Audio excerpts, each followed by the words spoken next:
Good afternoon, grade 5 learners. So, for today's session, as you all know, we will be having our asynchronous learning instead of having our typical Zoom meeting. Okay? But since I want to give an overview of our lecture for Monday, okay, I will start discussing using be verbs and action verbs already. Okay, so I want you to listen carefully on this one because I will be giving an assessment afterwards. Okay, so I will be showing you different sentences. Okay, and then I want you to take a look on the underlined words. Okay, so for the first one, I am hungry. Okay? Likalibutan is brave and strong. For the third one, Magwayan was the ruler of the sea. Fourth one, you are kind to animals. Number 5, 3 sons were born from the union of the couple. Okay, so class, these verbs are called be verbs or linking verbs. Okay, so why is it called as linking verbs? Because basically it links the subject, okay, to a description, okay, or to the predicate. So where is the predicate? This one, hungry, brave and strong, the ruler of the sea, kind to animals, born from the union of the couple. Okay, so it links the subject to the description or to the predicate. So the next word that will come after the linking verb or the be verb, okay, can be an adjective or a noun. Okay, which describes the subject. So I am hungry. So who is hungry?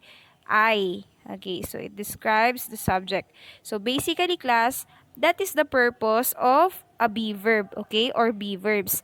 They simply link, okay, the subject and the predicate, and they don't suggest any action. Okay, so always remember that be verbs or linking verbs does not suggest any action. It just simply links them. Okay, so here's the table of the different linking verbs that we have. So basically it has two forms, singular and plural. So under singular we have two present be verbs that we are using. We have am and is. Under plural, present tense also, we have are. Okay, and then on the past tense, was, okay, singular. And then for past tense plural, we have were. Okay, so the past tense of the present tense are is where if the event already happened. And then for is, the past tense of is was. Okay. So that's the lecture about be verbs. Now let's try to compare it with this one. Okay. Regine cooks. Okay, so these are other kind of verbs now. Cooks, listen, sleeps. Okay, so what can you observe with these verbs?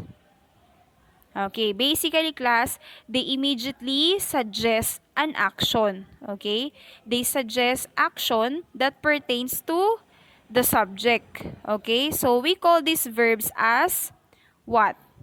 Okay, we call them as action verbs. Okay, because they suggest action coming from the subject. Okay, Michelle's baby sleeps soundly. So, who sleeps soundly? Okay, it's Michelle's baby. Okay. So that's the difference between be verbs and action verbs. So remember that if it suggests actions, just like this, sleeps, listens, cooks, what else? Watches, plays, okay? Anything that suggests action is an action verb.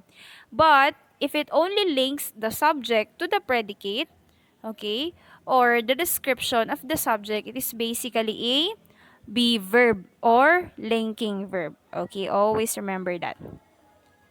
So I have here other examples of action verbs. So just like the be verbs class, action verbs have their past and present tense. Okay, so we use watch if the subject is plural. For example, they watch the volleyball game Okay, they watch the volleyball game. Okay, but if I am saying that, but if I am pertaining to only one person who is currently watching, I will say she watches. Okay, so I will add es. She watches the game. Okay, but if it's already done, okay, it's watched with ed. Okay, same as true with read. Okay, they read the poem aloud.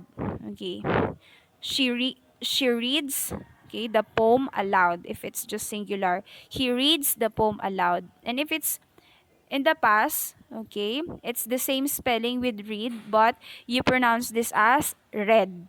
Okay, so read is also spelled as read. Okay, next one, sing.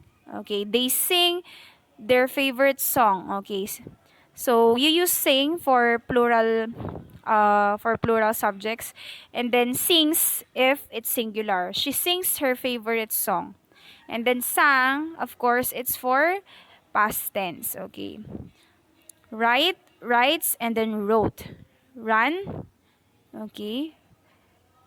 And then run is the past tense. Okay, runs also. She runs through the corridor. Okay, I forgot to put the action verb of run, which is singular, runs. Okay, play, plays, and then played. Okay. So that's the end of this discussion class. So I hope that I was able to give you an overview on what is a be verb and what is an action verb. So the things that we were able to accomplish for today is that I was able to differentiate be verbs from action verbs.